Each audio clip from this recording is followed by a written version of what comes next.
Saya diminta untuk menyampaikan tentang kondisi Indonesia kekinian, kontemporer. Akhirnya saya tanya panitianya, loh kok tahu saya di mana? Di YouTube, Ustaz. Jadi tahu kenal saya di YouTube. Akhirnya saya sampaikan tentang kondisi Indonesia kekinian. Alhamdulillah, 200 kurang lebih 200 kiai merespon. Akhirnya langsung saya kasih kesempatan untuk dialog interaktif. Beberapa kiai tanya, Ustaz, apa kira-kira wadah yang pas untuk Indonesia kekinian? Akhirnya saya sampaikan, bangun Laskar Islam. Ini para kiai kaget, Pak. Loh, Ustaz, kok rodok kereng ini? Bangun Laskar Islam. Akhirnya saya sampaikan latar belakangnya. Para kiai, ini presiden sudah menandatangani undang-undang ekstremisme. Akhirnya Kapolri yang baru itu akan menindaklanjuti apa? Akan membentuk PAM Swakarsa di setiap provinsi di seluruh Indonesia. Akhirnya tokoh-tokoh ulama sudah memprediksi ke depan, karena Indonesia bergantung dengan Cina. Ke depan umat Islam sesama muslim akan terjadi saling bunuh-membunuh.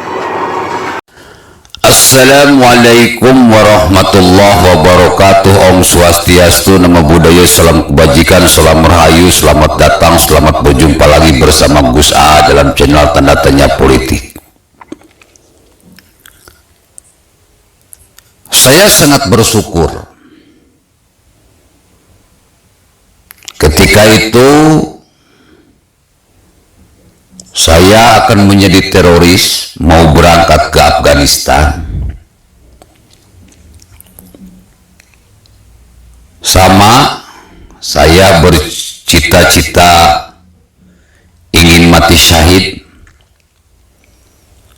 ingin mati dalam membela Islam.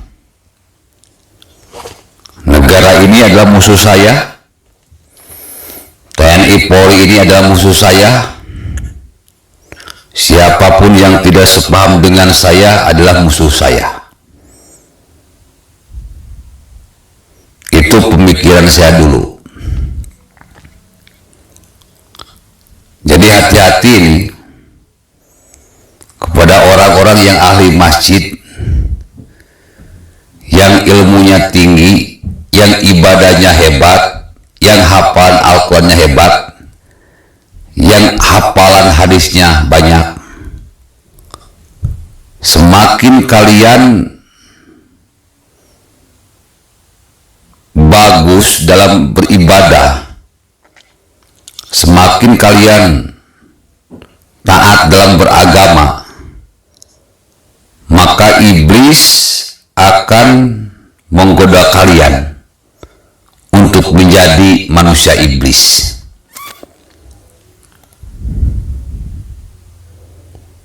Semakin taat, semakin rawan jadi teroris. Saya termasuk orang yang ahli masjid, dan ketika itu saya dengan mudah tercuci otak dan bergabung dengan para teroris.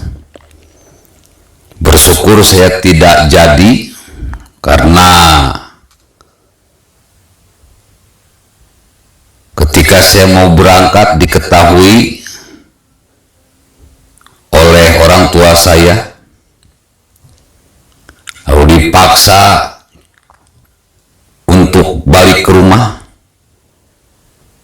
padahal tinggal selangkah lagi saya meluncur ke Afghanistan sebagai Universitas Teroris Indonesia.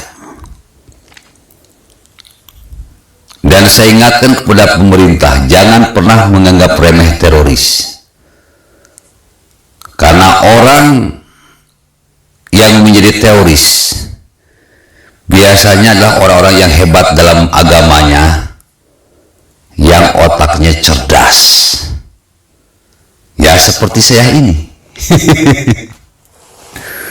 Cuman sekarang tugas saya itu adalah memerangi para teroris, atau dengan kata lain saya ini sudah menjadi teroris buat para teroris dan menjadi pahlawan buat NKRI. Saya sebagai pasukan berani mati tidak pernah gentar meskipun harus berjuang sendiri. Dulu saya seperti itu, tapi sekarang untuk NKRI saya pun tidak gentar berjuang sendiri sampai mati, karena memang saya merupakan pasukan berani mati. Saya berpesan kepada para ibu-ibu, para bapak-bapak, hati-hati. Gelagat-gelagat aneh dari anak-anak kalian bisa saja membawa mereka menjadi pasukan-pasukan berani mati para teroris. Jagalah anak-anak kalian, jangan sampai menjadi teroris seperti saya dahulu. Dari video barusan kita bisa melihat, kita bisa menyimpulkan bahwa terbentuknya ISIS Indonesia itu hanya tinggal tunggu waktu. Laskar Islam itu FPI.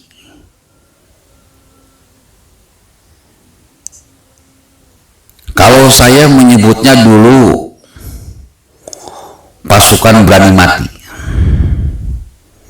kalau sekarang bahasanya Laskar Mujahidin, Laskar Pembela Islam, Front Pembela Islam. Dalam bahasa yang lain, ya mereka itu ISIS Indonesia. ISIS Indonesia, teroris Indonesia. HTI, FPI, PKS, MUI itu teroris Indonesia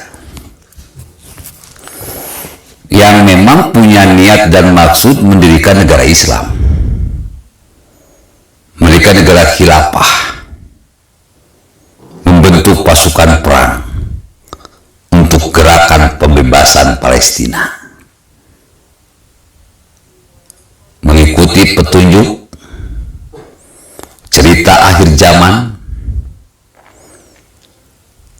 bahwa kata ustadz-ustadz mereka, kita ini sudah berada di akhir zaman dan menanti kemunculan Imam Mahdi yang akan turun di Masjid Al-Aqsa. Bapak Ibu hadirin pemuda-pemudi sebangsa setanah air, sekali lagi, terbentuknya ISIS Indonesia itu hanya tinggal tunggu waktu. FPI benar sudah dibubarkan, tetapi pergerakan FPI tidak pernah dibubarkan. HTI benar sudah dibubarkan, tapi pergerakan HTI tidak pernah bubar. Mereka akan berdiri kembali, mereka akan eksis kembali menjadi sebuah organisasi yang diakui oleh negara kalau Anies Baswedan menang. Akan keluar izin FPI, akan keluar izin HTI, dan disitulah akan terjadi suatu peristiwa yang mengerikan, di mana para teroris ini berkuasa, lalu mereka pegang senjata, maka habislah Indonesia, akan terlibat perang saudara. Seperti saya katakan tadi, orang-orang yang berseberangan dengan para teroris itu halal untuk dibunuh. Jadi suatu saat para teroris ini akan memerangi umat Islam sendiri, akan memerangi umat Kristen, akan memerangi umat Hindu, akan memerangi umat Buddha, akan memerangi umat Konghucu, akan memerangi kepercayaan. Dalam setiap harinya kita akan terlibat perang, dan perang.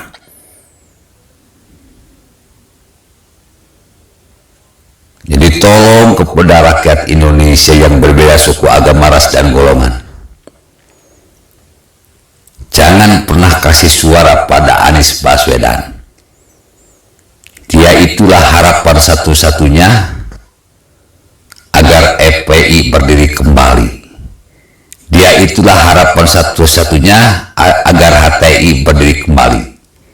Dia itu harapan satu-satunya agar teroris bisa berkuasa, pegang senjata.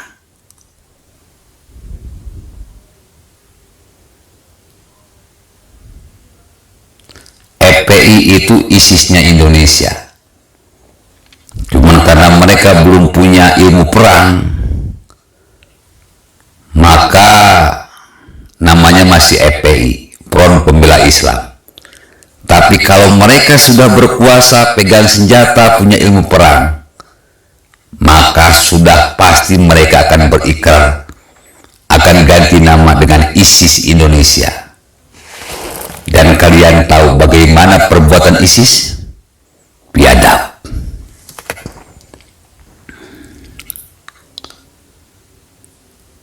Mohon pemerintah segera tegas.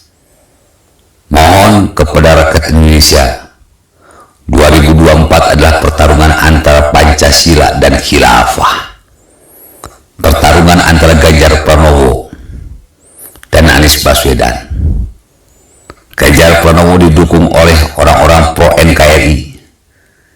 Anies Baswedan didukung oleh para teroris, rasa oposisi dan oposisi rasa teroris. Masalah khilafah atau Pancasila itu tergantung kalian. Saya cuma menyampaikan, didengar syukur, gak didengar bodoh amat. Assalamualaikum warahmatullahi wabarakatuh.